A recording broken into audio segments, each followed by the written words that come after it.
Francisco foi um frade católico que nasceu na cidade de Assis, na Itália, no ano de 1181. Oriundo de uma família nobre de comerciantes da cidade de Assis, Francisco obteve uma origem bastante privilegiada graças aos sucessos comerciais estabelecidos pelos seus pais, que acabaram lhe garantindo conforto e bem-estar sociais. Durante a sua juventude, se tornou um rapaz bastante popular na cidade de Assis, graças à sua indisciplina, extravagância, paixão pelas aventuras, pelas roupas da moda, pela bebida e pela sua liberalidade com o dinheiro, mas apesar das características, sempre demonstrou uma índole bondosa para com os outros. Passado alguns anos, depois de ter exercido uma breve carreira como soldado, Francisco regressa a Assis, onde certos eventos contribuíram para se tornarem os pontos de princípio de sua vida religiosa. Durante um passeio de cavalo, nos campos localizados nos arredores da cidade, Francisco se deparou com um grupo de leprosos. Um desses homens, marcados pela terrível doença, foi bem próximo a ele, e Francisco teve uma reação inusitada. Desceu de seu cavalo e cobriu o homem com seu próprio manto. Vendo a gratidão nos olhos do homem, o beijou na face e o consolou. Outro dia, Francisco se dirigiu para a igreja de São Damião para orar. De acordo com a história, ele ouviu pela primeira vez a voz de Cristo, que lhe falou de um crucifixo localizado em uma das paredes da igreja.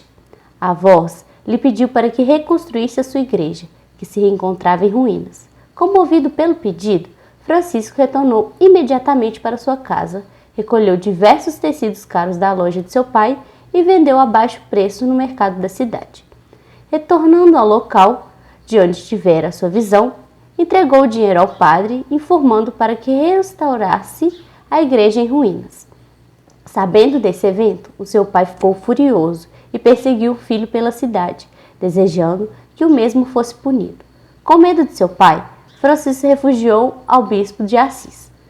No momento em que o pai e o filho se encontraram, seu pai exigiu que Francisco reparasse o dano financeiro causado pela perda dos tecidos. Em resposta, Francisco renunciou a toda a sua herança e pertences, inclusive retirando todas as suas roupas e depositando-as aos pés de seu pai, e saiu da cidade completamente nu, iniciando assim sua vida religiosa.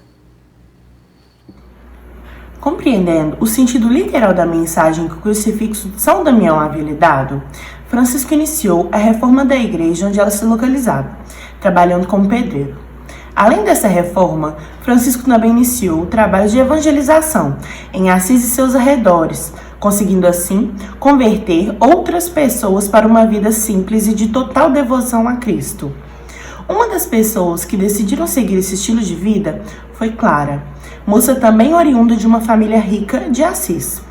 Da mesma forma que Francisco, ela abandonou toda a sua herança familiar, iniciou uma nova vida devotada ao próximo. Em seu processo de iniciação, seus cabelos foram cortados por Francisco, marcando de forma simbólica o início de uma nova vida como missionário. Devido ao aumento do número de seguidores, Francisco fundou uma ordem missionária, a Ordem dos Frades, também conhecida popularmente como Ordem Franciscana.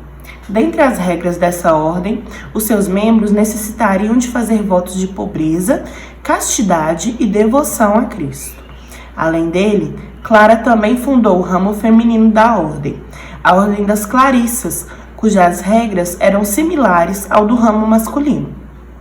Francisco era bastante adepto às meditações, sendo que praticava com frequência.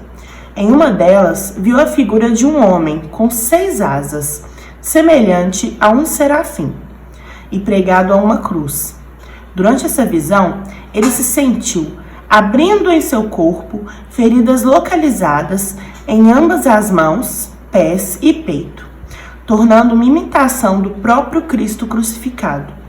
Dessa forma, se tornou o primeiro cristão a ser estigmatizado, mas ao mesmo tempo em que isso lhe trazia alegria, também foi motivo de complicação em sua saúde, influenciando inclusive o fim de sua vida.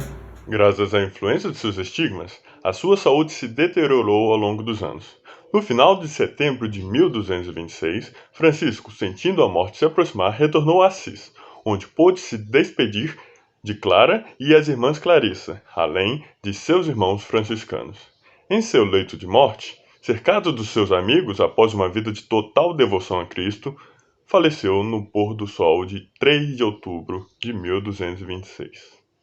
Após sua morte, um de seus irmãos de fraternidade divulgou ao povo de Assis sobre seus estigmas, informação até então mantida em sigilo a pedido do próprio Francisco, e seu corpo foi enterrado no dia seguinte, na igreja de São José, localizada em Assis.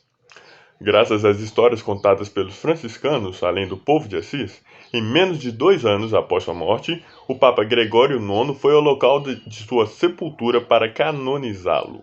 No ano de 1230, foi inaugurada uma nova basílica em Assis, que recebeu seu nome, e atualmente guarda suas relíquias e seu túmulo definitivo.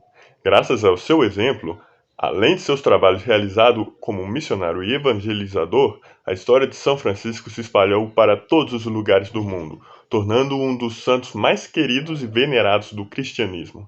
Dentre os feitos que constituem o seu legado, destacam-se as ordens dos franciscanos e clarissas, que existem até os dias de hoje com um número considerável de membros atuantes em todos os lugares do mundo.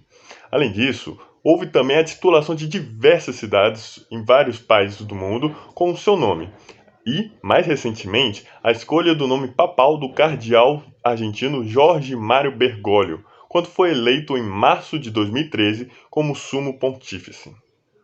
No município de Vespasiano, existe uma igreja devocional dedicada a São Francisco, localizada no bairro Caieiras e que é sede de uma das comunidades pertencentes à paróquia Nossa Senhora de Lourdes, a comunidade São Francisco de Assis. São Francisco de Assis, rogai por nós.